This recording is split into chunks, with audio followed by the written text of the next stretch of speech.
It is 2025, and the day is the 22nd of September, and it is approximately 11:38 a.m. We'll be looking at Chapter 4, Divide and Conquer. So this is going to be about divide and conquer algorithms, as you can imagine. So let's start with 4.1, which is on multiplying square matrices.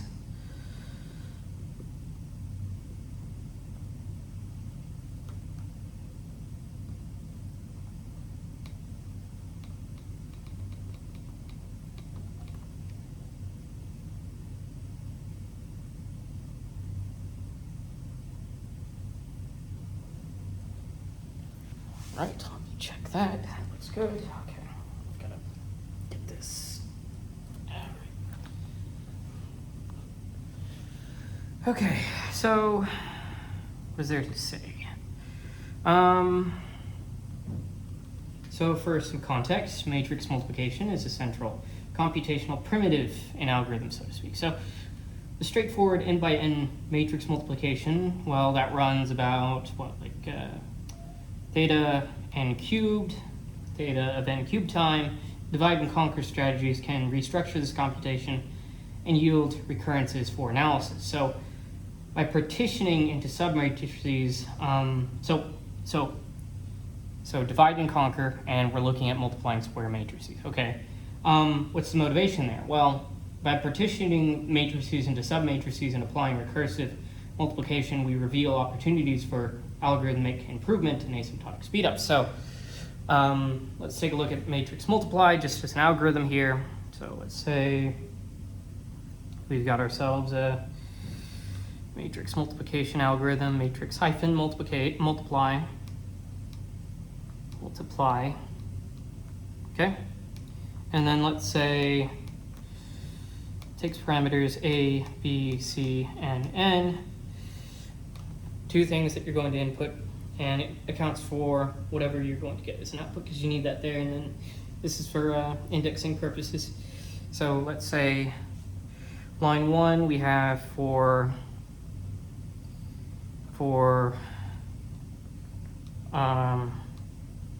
to I there. I'll just say, like, whenever I say 2 to, or like a one left arrow. Is that leftward arrow? Yeah. So I leftward arrow 1 to n. Do the following, which is another for loop on line 2, which is for j leftward arrow 1 to n. Do then 3 for k leftward arrow 1 to n. Do 4, which is what we actually want, which is c. Well, we want all of it, but c sub I j leftward arrow c sub I j plus a sub I k times b sub k j. Fifth line, n4, to close that, and then sixth line, n4.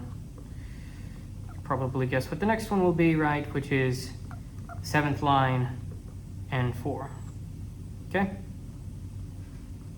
So let's see, what can we say about this? Well, each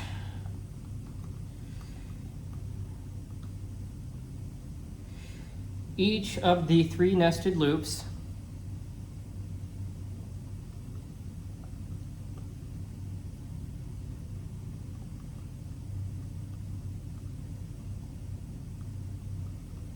executes n iterations.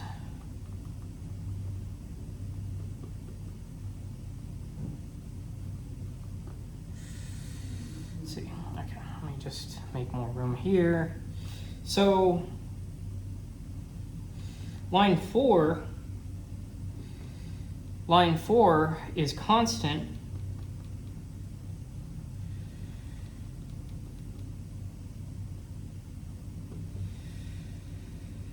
is constant time.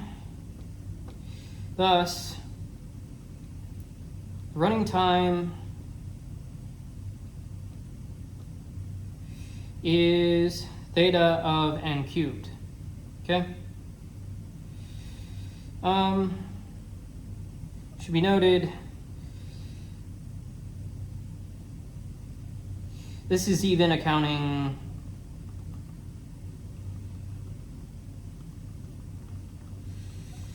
it even accounts for the theta n squared initialization, theta of n squared initialization cost.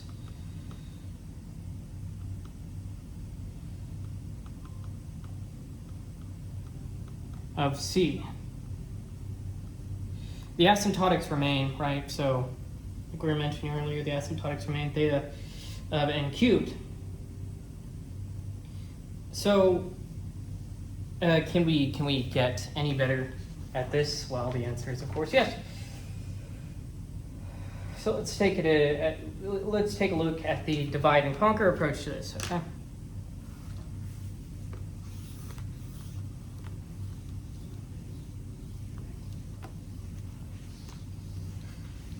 It's the name of the chapter after all.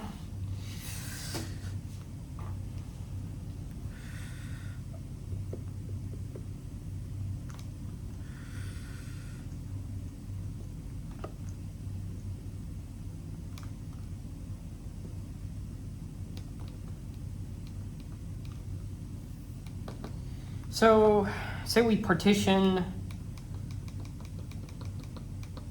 each n by n matrix into for n divided by 2, open parentheses n divided by 2, close parentheses, cross n, open parentheses n divided by 2, close parentheses, submatrices, right? Let's look at even more smaller digestible bytes. And then we'd get this sort of, we get A for 1 is equal to A sub 1, 1, A sub 1, 2, A sub 2, 1, A sub 2, 2. We get B is equal to B sub 1, 1, B sub 1, 2, B sub 2, 1, B sub 2, 2, like a ballerina has, and then C is equal to C sub 1, 1, C sub 1, 2, C sub 2, 1, C sub 2, 2.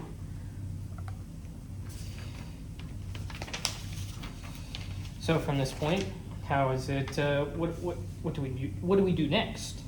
Well, right, so we've got C sub 1, 1, which is, this is the result, remember, from earlier. C sub 1, 1 is equal to A sub 1, 1 times B sub 1, 1 plus A sub 1, 2 times B sub 2, 1.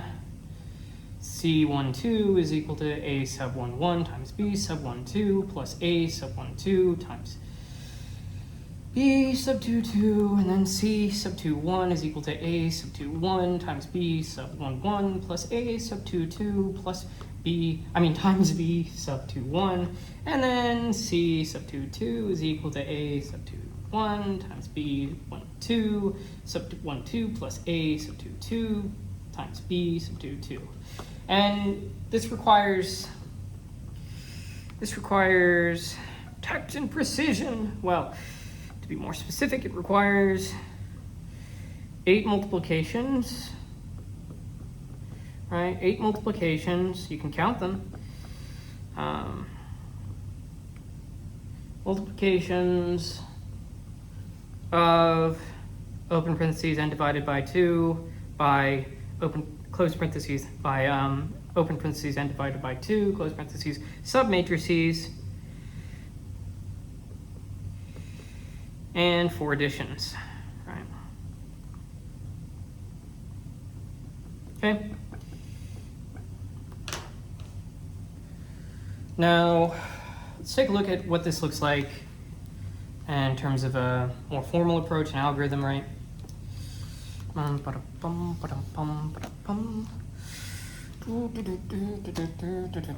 Okay, so we'd have this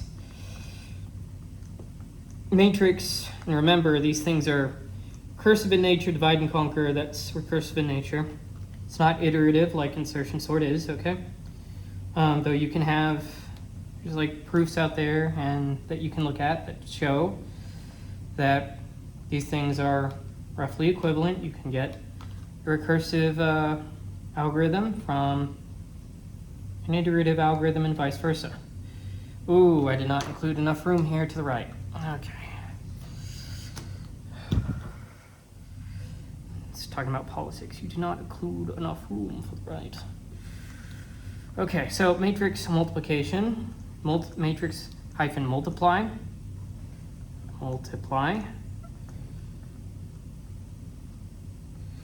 hyphen recursive,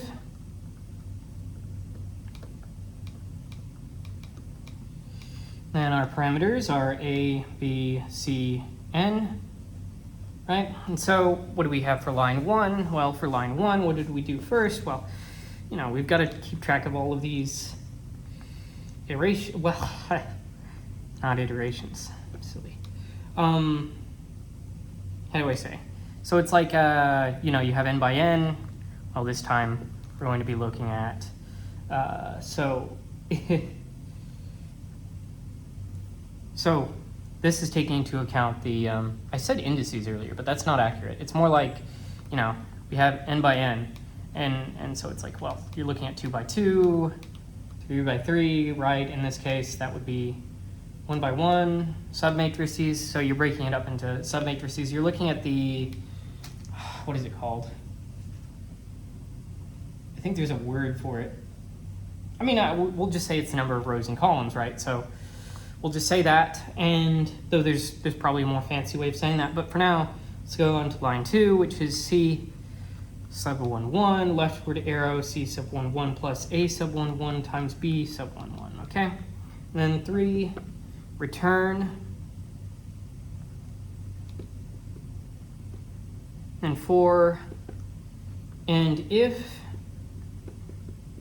Line 5, partition. So I don't know, that's a lot to say on a line, but partition A, B, C into n by 2, I mean n divided by 2 by n divided by 2 submatrices, okay? And then what's line 6? Line 6 is recursively compute and add 8 products into C as per equations above. Yeah, so the so obviously I'm not going to rewrite those, but equations mentioned earlier. In my notes they're above, but here not the case. Right? This is just a more formal approach to it, though it is still informal, pseudocode, pseudo of a pseudocode in a way. So, yeah, I forgot to mention this here. This here is base case, right? So if n is equal to 1, base case. That's the base case, okay? So, yeah, that's the different sort of approach there. Now let's sort of try and see how we can evaluate this with more information, more theory.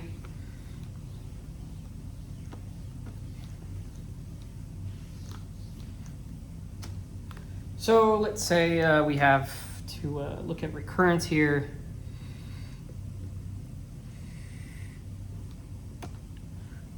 Let's let T of n be the running time.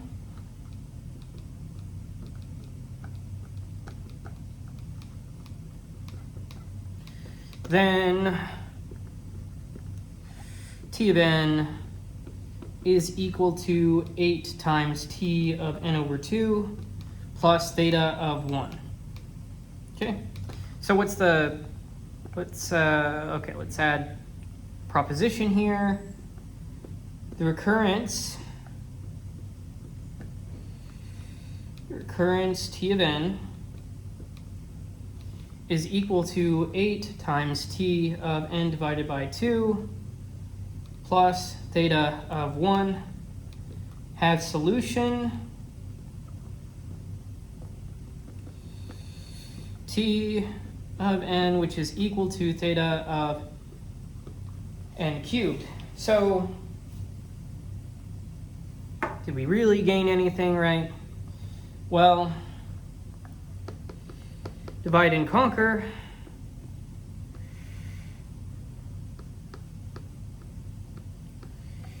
Reproduces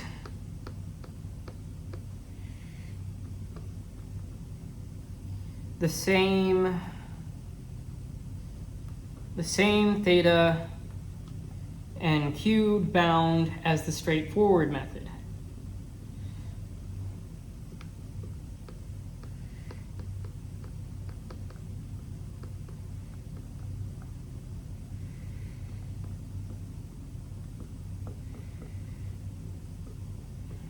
But sets the stage for a method that actually gets this, where the number of recursive multiplications is reduced.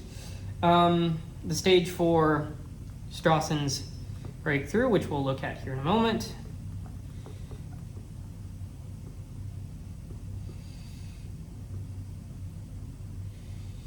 Breakthrough, number of recursive multiplications is reduced. Right? So it may not give us exactly what we want, but it gets us to where gets us to a stepping stone of where we want to go. Okay? And let's look at that, which is section 4.2, by the way. So that's all we'll say on 4.1 for now before we go back to the exercises. But 4.2, covers Strawson's algorithm for matrix multiplication. All right, matrix multiplication. So some context to this one. Well, once was a man named Strawson, and it was 1859 now. But actually, in 1969, Strawson gave a divide and conquer algorithm that reduces the number of n divided by 2 by n divided by 2 submultiplications from 8 to 7, which doesn't seem like a lot, but every little bit counts, right? So trading extra additions for one fewer multiplication. This yields a asymptotic speedup over theta of n cubed method. So submatrix multiplication dominates cost. Additions are cheaper. If we can reduce multiplications by a constant factor while adding theta of n squared work, we can improve the overall exponent. So let's look at the setup of this. Yeah, I know, I just wrote that down, but I want more space. Okay, so let's partition as before.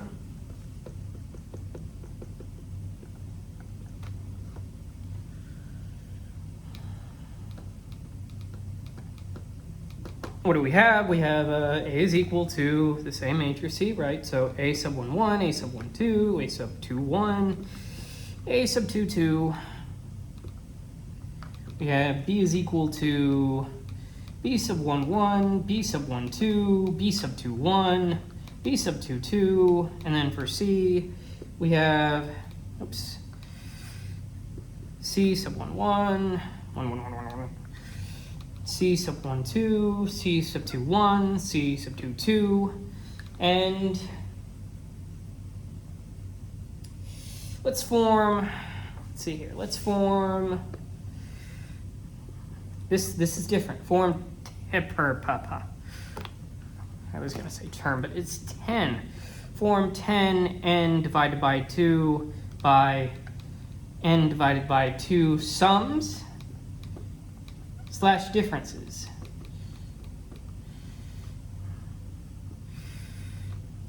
I know, that's not a hyphen from like difference. It's not grammatically correct.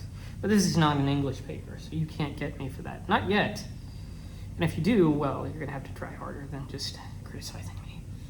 So come one, come all. No, but, so for 10, n divided by 2 by n divided by 2 sums / differences, these are all done by index arithmetic.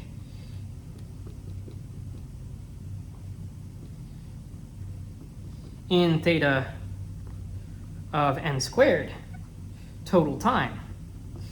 Well, so let's take a look at this a bit more concretely. So S sub 1 is equal to B sub 1, 2 minus B sub 2, 2. S sub 2 is equal to A sub 1, 1 plus A sub 1, 2. S sub 3 is equal to A sub 2, 1 plus A sub 2, 2. S sub 4 is equal to B sub 2, 1 minus B sub 1, 1. S sub 5 is equal to A sub 1 plus A sub 2, 2. S sub 6 is equal to B sub 1, 1 plus B sub 2, 2. S sub 7 is equal to A sub 1, 2 minus A sub 2, 2. Then, what is it? Yeah, 7, and then we'll move up here so I'm going to run out of space, but let's see. S sub 8 is equal to B sub 2, 1 plus B sub 2, 2. S sub 9, S sub 9 is equal to A sub 1, 1 minus A sub 2, 1. And let's go over here, finish this off, and say that S sub 10 is equal to B sub 1, 1 plus B sub 1, 2. Okay, so we've got ourselves those 10 n divided by 2 by n divided by 2 sums or differences, and these are all done by arithmetic in theta of n squared total time. So, what I promised 7 submultiplications. Let's look at the 7 submultiplications, shall we?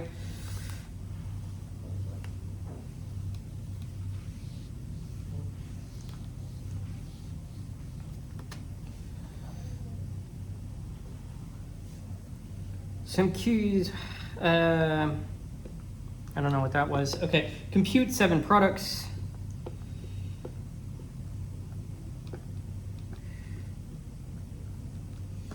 So P sub 1 is equal to A sub 1, 1 times S sub 1.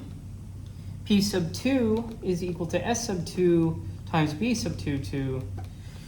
P sub 3 is equal to S sub 3 times B sub 1, 1. P sub 4 is equal to A sub 2, 2 times S sub 4.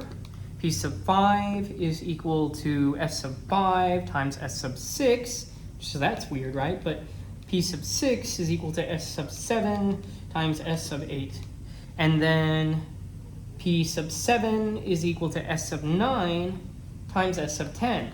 So, no, it doesn't really seem like this should work, right? I mean, it looks weird. Does it look weird? No. That's not a good way to look at life, but I mean, if you were skeptical of this thing working, here would be a point of high skepticism triggering, here would be a high point, here would be a very likely trigger mechanism for engaging that layer of skepticism, behaviorally speaking. So let's assemble C using 12 additions. So we've divided, let's conquer. Subtractions.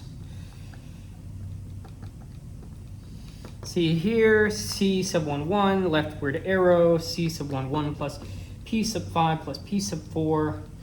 It's a more elegant way of saying that. Trust me, I'll figure it out because somebody will knock my head over it. But C sub 1, 2,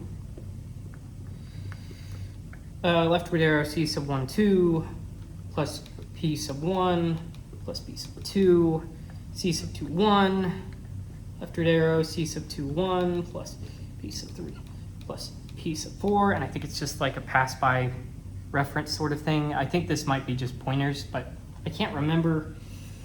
Okay, but anyway, C sub 2, 2, leftward arrow, C sub 2, 2, plus P sub 5, plus P sub 1, minus P sub 3, minus P sub 7.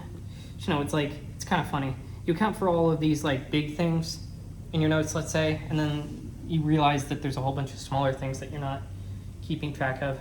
But yeah, anyhow, C assembled using 12 additions and subtractions, right? So let's take a look at what this looks like insofar as an algorithm is concerned. So if we're looking at this in terms of algorithm, right? So we have Strassen, ich bin Strassen.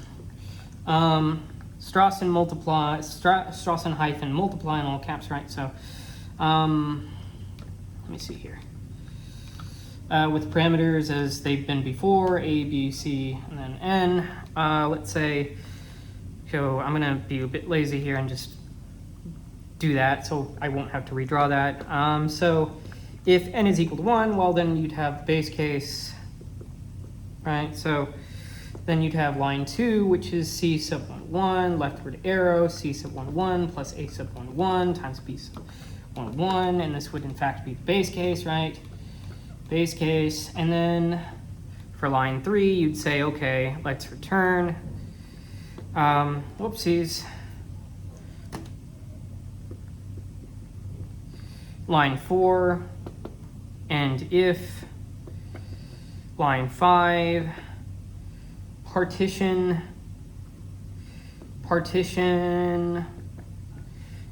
A, B, C into n divided by 2 by n divided by 2 blocks.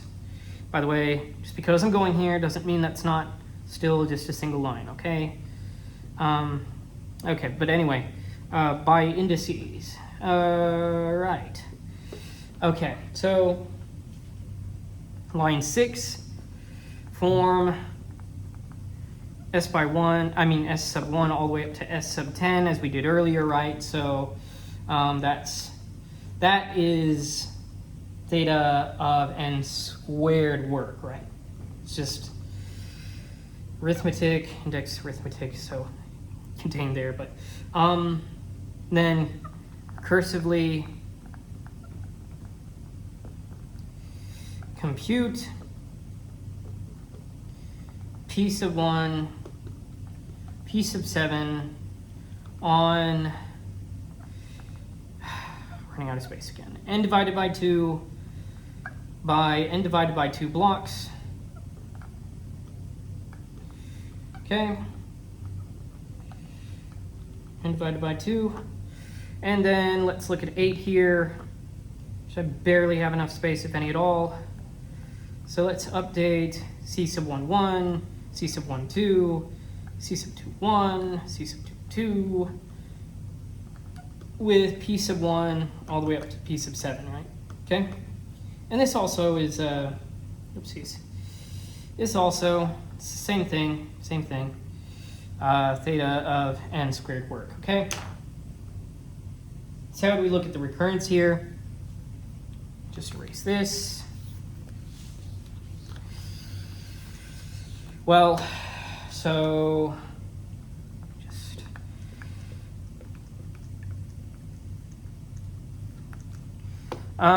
with index-based partitioning,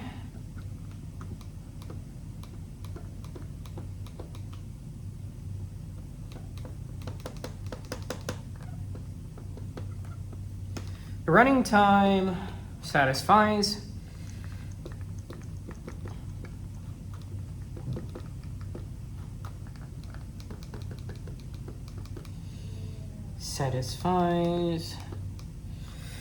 T of n, which is equal to 7 times T of n divided by 2, 7 multiplication, plus the usual arithmetic operations, plus theta of n squared. Let's look at proposition here.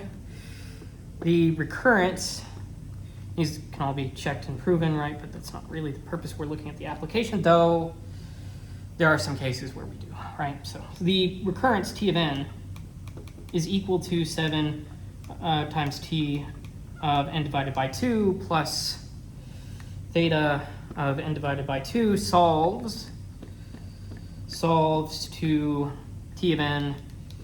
This would be, no, it's not. Okay, theta of n, well, no, I was going to say this would be a long thing to prove, but it's not really.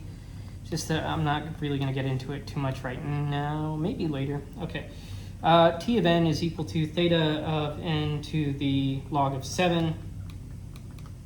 Actually, it's not that hard. You can sort of see intuitively where it might go, which is equal to big O of n to the 2.81, let's say. Okay, that's supposed to be an 8. 2.81, close parentheses. Intuitively, so Strawson makes the recursive tree that we're going down here, this sort of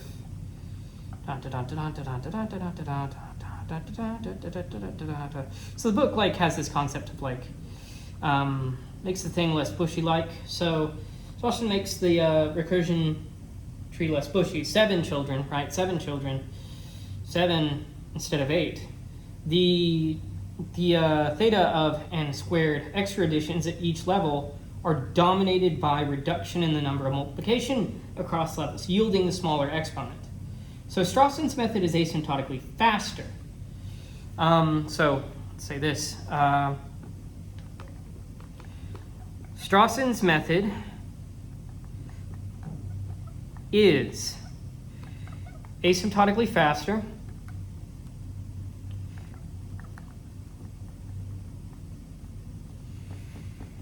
but it also introduces, it's more prone to numerical error because of floating point.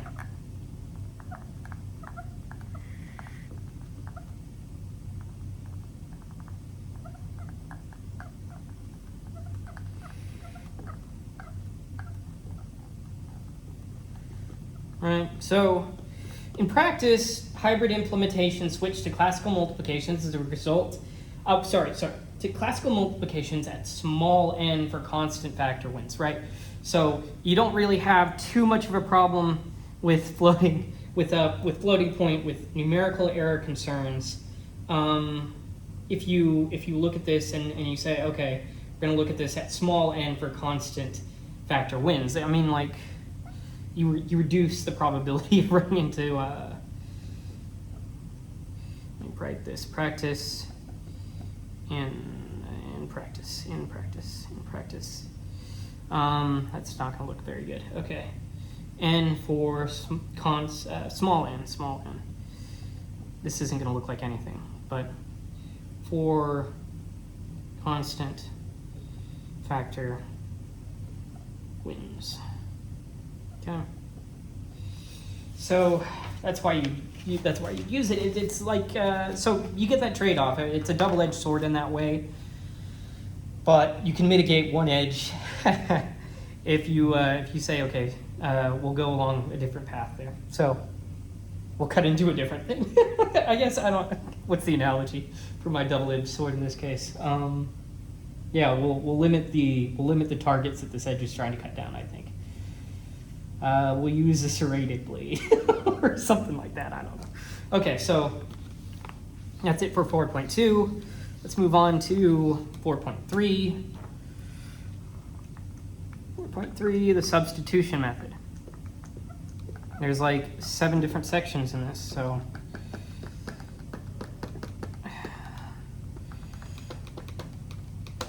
you know, don't ever tell it it's not thorough. Don't ever tell the book it's not thorough. Yeah. I mean, it's not like it could talk back anyway. Okay, so for historical context here, well, divide and conquer recurrences often take the form T of n. T of n is equal to A times T of n divided by B plus F of n, right? And must be solved to determine algorithmic efficiency. Before systematic theorems, the primary tool was the systematic method. So you guess a bound,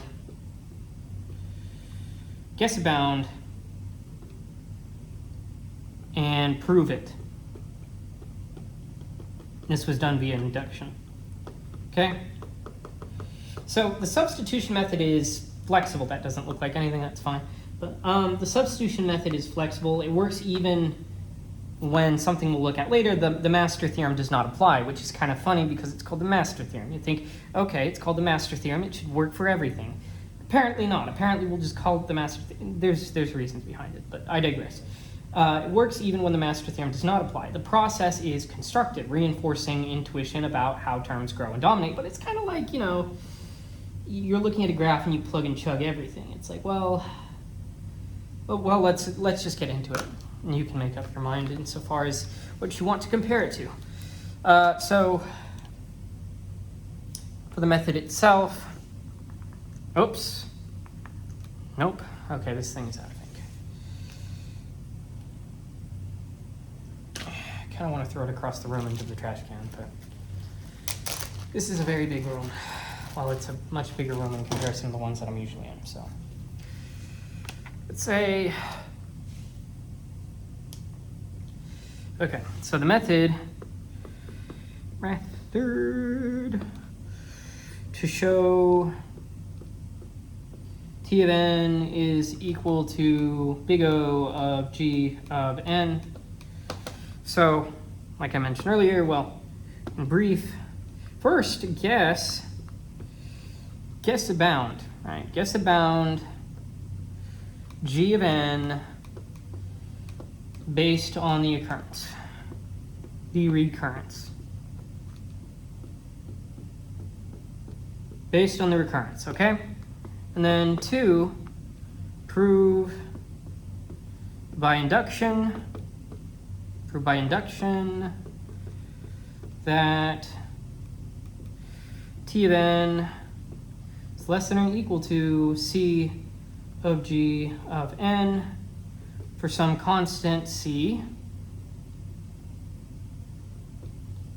greater than 0 and sufficiently large n. And, that's context dependent. You're allowed to get away with more so in any other science ever, except for math. Though, you can kind of get away with that there too. So, we're getting away with it. We're like Sam Hyde, we just keep getting away with it. Yeah.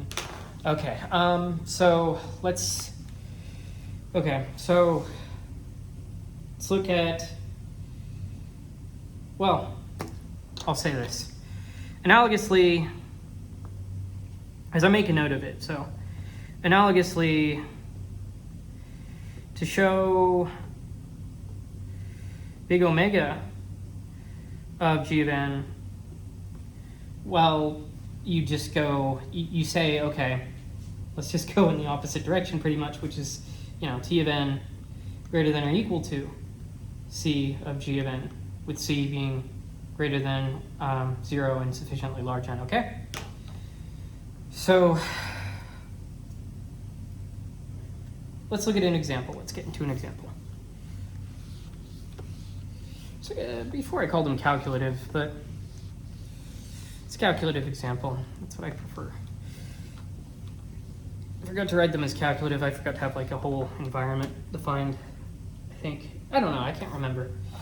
For whatever reason, I just chose to go the normie way and just call them examples instead of calculatives. But let's consider, I don't want to number them because then that's sort of a running background thing that I've got to refer to, and I don't like doing that if I can help it.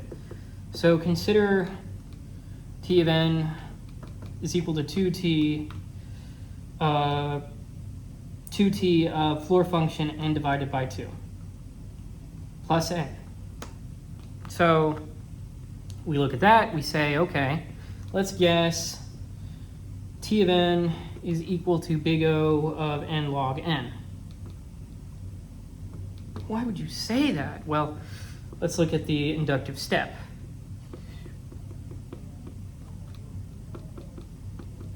It's neat because, everything is analogous to the inductive proof. everything depends, a lot of things depend upon inductive proofs. So let's say the inductive step here is T of n is less than or equal to 2c times open parentheses n divided by 2 log n divided by, of log of n divided by 2, okay, close parentheses, plus n. Well, what can we say about that? Well, this thing, so this thing is equal to c of n times log of n minus c of n times log, c times n times log of n minus c times n times log of log of 2 plus n, and this is less than or equal to c times n times log of n. Of course, for c greater than or equal to 1, which matches up with the parameters. So the assumptions. So the assumed parameter of what c exactly is. So thus, T of n is equal to big O of n log n, right? That's very convenient. That's a nicely sort of constructed example there. Let's move on to the next one.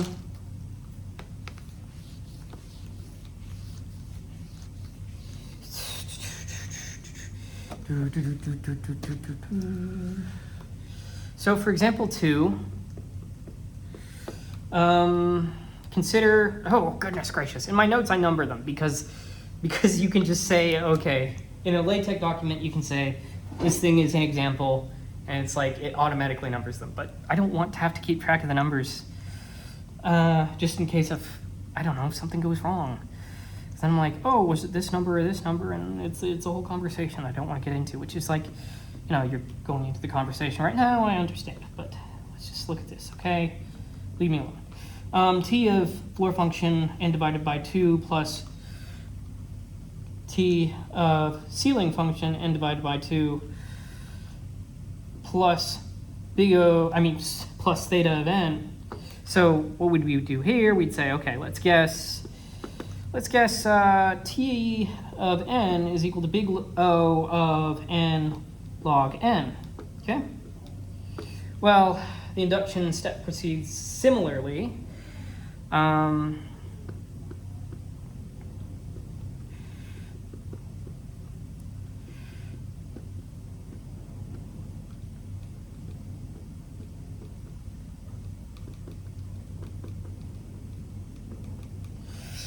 Which is to say it's showing the total recurrence cost is bounded by c n log n for appropriate c.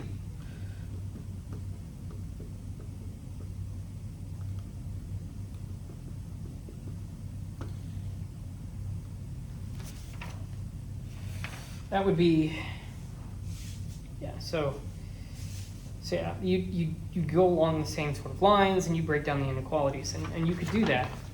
But let's look at this, let's look at the substitution method a little bit more formally.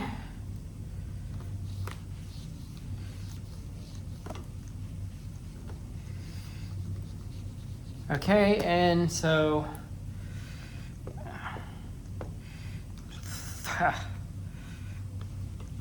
need more room. So this is for substitution method.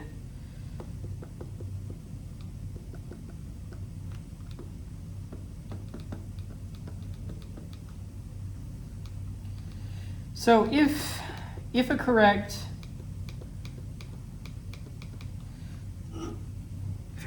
guess, so it's like, well, the previous example, you can see how much longer that would take, right? But talking more formally about the substitution method, if a correct guess G sub n is made, then induction suffices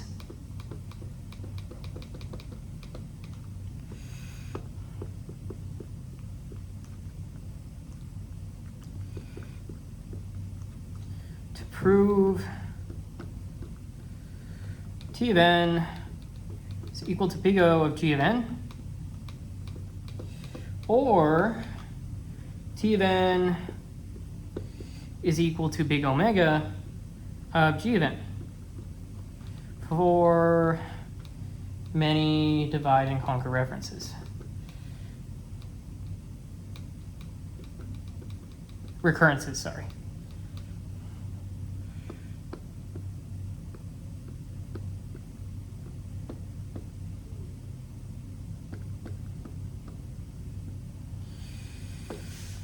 Okay, but what are some of the limitations of this, right? So it's like, why did we stop using this?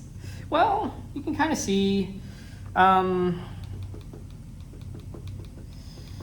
one thing, it's like, you know, those, you can see how it's like, well, we got a good guess, but what if you don't? What if you don't get a good guess?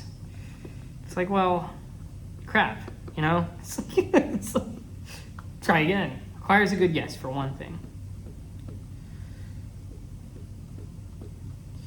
And induction kind of demands a approximation, so it's like, in some sense, I don't want to say too harshly demands, but for lack of a better word, demands approximation.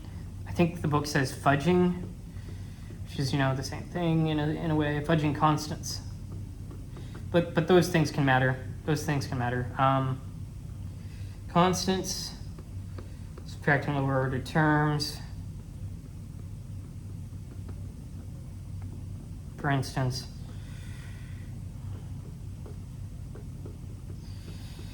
to make inequalities hold, which is not ideal, but, you know, you could say, okay, we already pretty much do that for whenever we're saying that function is asymptotically equal to some theta of whatever, right? But in this case, we're actually trying to prove that this thing is actually equal to that, and it's more of a stretch, right? So, and three, well, one of the things that you'll notice is like it could be cumbersome, could be cumbersome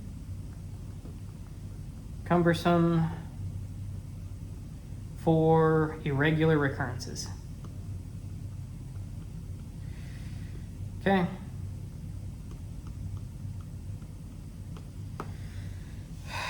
So the substitution method, it's powerful, flexible, foundational. Even though later techniques like recursion tree, and we'll look at these, recursion tree, master theorem, automate many cases, substitution remains essential, especially for non-standard recurrences, which is kind of funny because you wouldn't expect that, just with kind of the caveats. But it's sort of like, what is it like? It's like,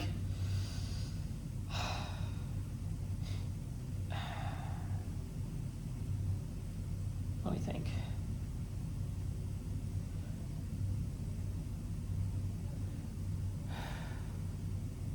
You know, there's Phillip head screws and there's flat head screws, right? Well, it's like, but this might not be historically accurate. But let's say you lived in a universe where flat head screws came first, and, you know, you use that, and then people moved on to using Phillip head screws. It's like, well, there's some cases where it might be more beneficial to you to still use flathead screws. Flathead screws are still around, right? It's like that. So, you know, don't count out the substitution method. It's like it is very regular, and we don't use flathead screws for too many things in comparison to Phillip head, I don't imagine, but, you know. Watch the statistics on that just make me completely inaccurate, which is why I said, let's say you have a universe in which that sort of thing occurs, right? So I'm safe because I invented an imaginary universe in which that would occur. Okay.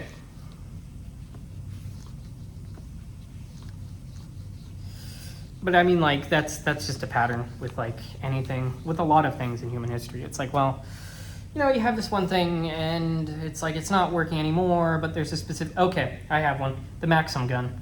It's like, Maxim gun is used in colonial warfare, and then it's like gets used in World War I. It's still so good they use it in World War II. There's still some cases where they use it in World War II, and then you look at all the way up to the Russia-Ukraine war, which is happening as of this date. There's like things where they attach like 4 Maxim guns to one thing, to one stand. It's crazy, but I mean, like that's a good gun. It's a foundational gun. It's like that in a way. It's like, when would you ever use it? Well, when you have nothing else to use. It's like, okay, that's fair. And then let's move on to section 4.4, the recursion tree method.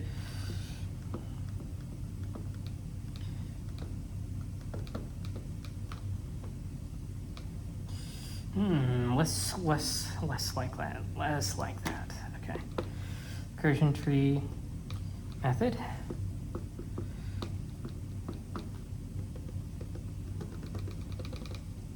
So, the recursion tree method expands a recurrence into a tree whose node represents subproblems. By summing across levels, right, the levels of the tree, one can visually and arithmetically approximate the total running time. This method provides intuition about how work distributes across recursive calls. The motivation for this is like recursion trees illustrate both the number of subproblems generated and the non-recursive work per level. They reveal whether cost is dominated at the root, the leaves, or somewhere in between. So they guide the guess for substitution proofs, right? So that's pretty cool. It's like, how do you make a good guess in a lot of ways? Well, it's like, we narrow it down, but no. Speak more accurately to the method. Let's say, let's look at the method. Right? So, given a recurrence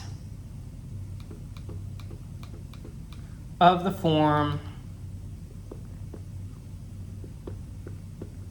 T of n, which is equal to A times T of n divided by B plus f of n, let's first draw the root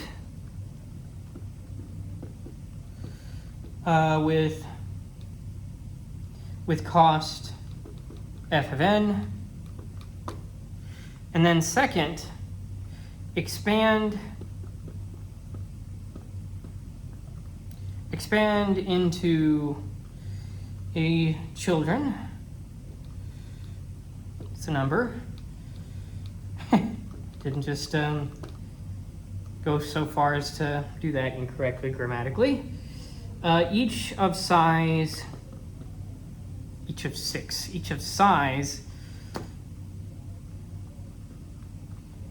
n divided by b with cost fn divided by b each. Furthermore, for step 3, continue expanding until reaching base cases of constant size.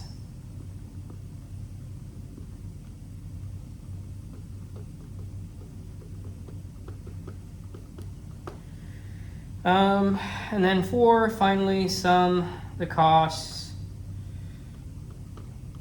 across levels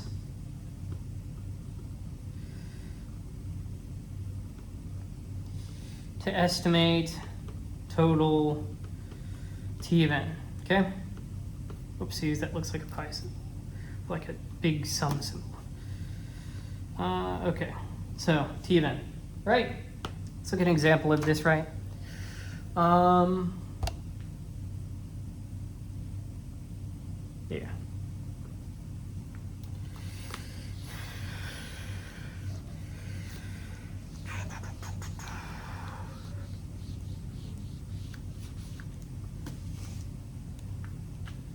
Okay.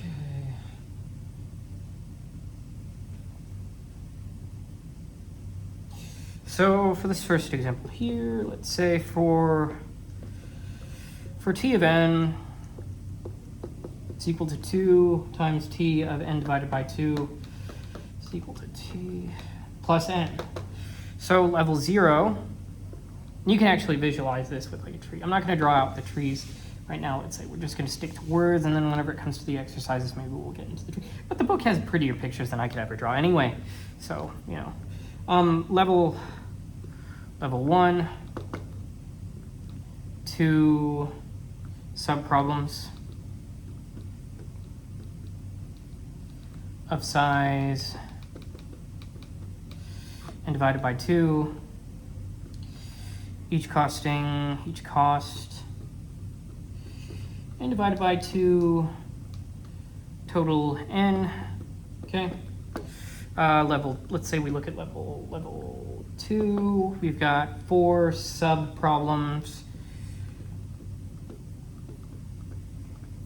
of size n divided by 4, each cost n divided by 4, and total n. So what do we notice here? Well,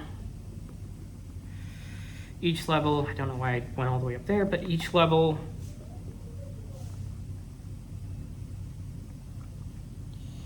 contributes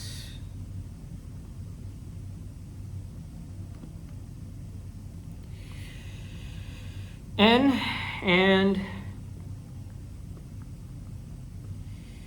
there are log of n levels until subproblems of size 1. So the total cost is roughly equal to n log n. Okay? Okay.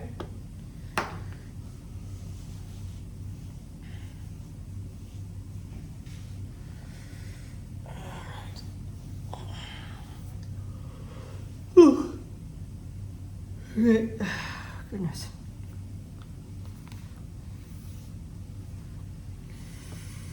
Let's move on to the next one.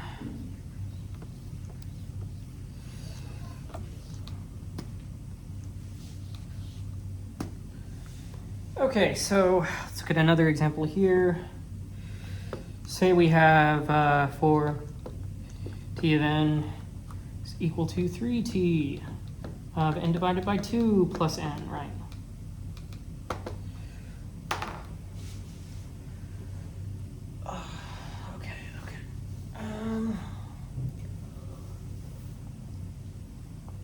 Well, say we have level I, arbitrary. Well, 3 to the I nodes,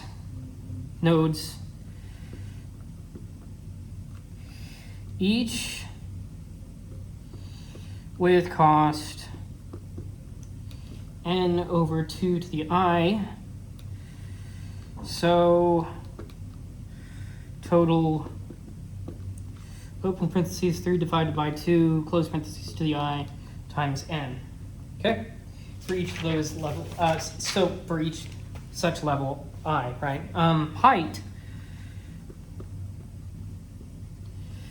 log base 2 of n. So therefore, the largest contribution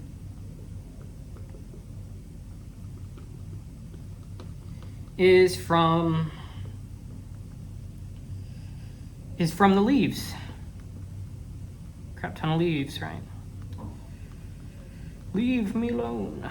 No. Yielding t of n is equal to theta of n to the log base 2 of 3, which is roughly equal to theta of n to the 3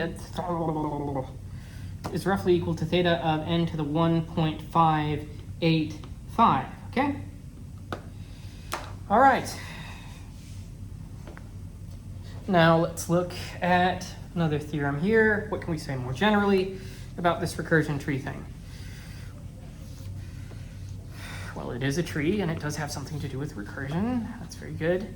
But let's look at something a bit more formal, right? So, recursion tree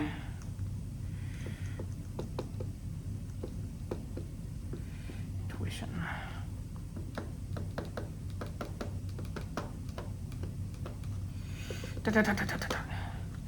So, recursion trees.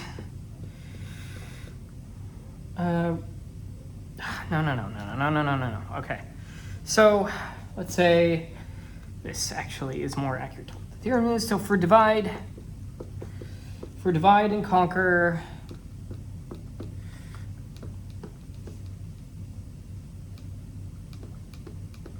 recurrences,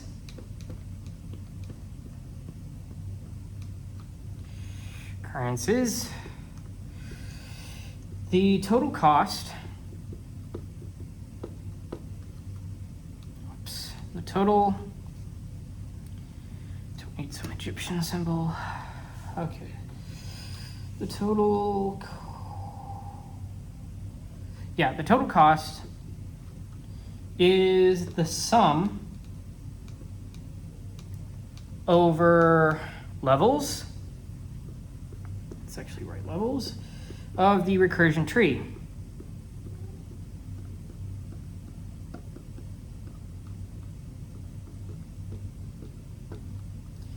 Now, the dominant term, as it always does,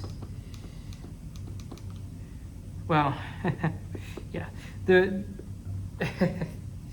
more to be said on that, but let's just focus on this. The dominant, that's what happens whenever I get unfocused from what I'm talking about. The dominant term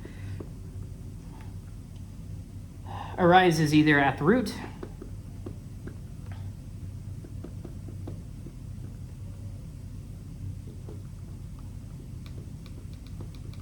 the leaves, or across all evils equally. I mean, but like, it's like, it isn't saying much, but it is saying something, right? Okay. Sum over levels of the recursion tree. Dominant term arises either at the root, the leaves, or across all leaves equally. Okay? So, what are some of the limitations of recursion trees?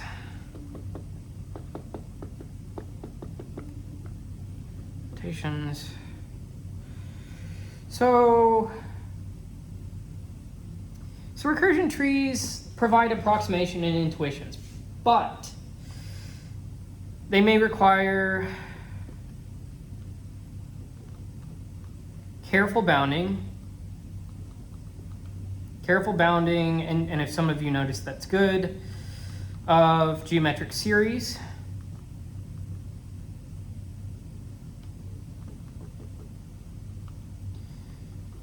Another thing is that it's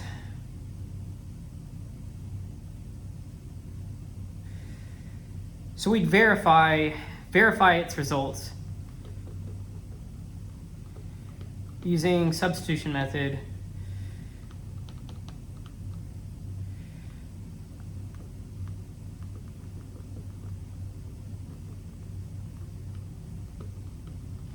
For precise bounds. So if you have a precise bound that you want to look at, well, you're going to have to verify it with this other method.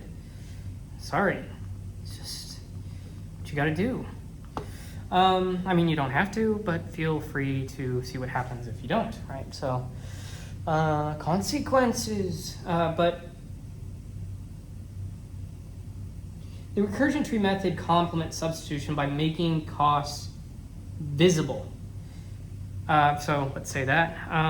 Well, I ran out of room.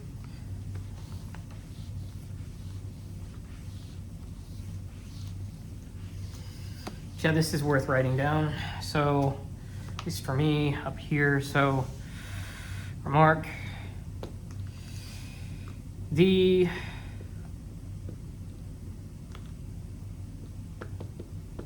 recursion tree complements substitution by making costs visible or more visible. So it gives, it gives intuition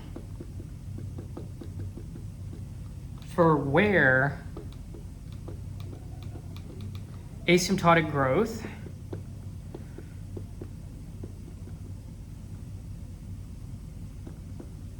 originates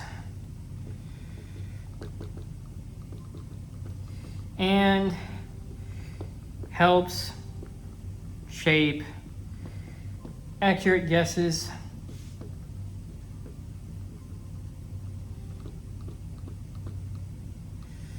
for rigorous proofs.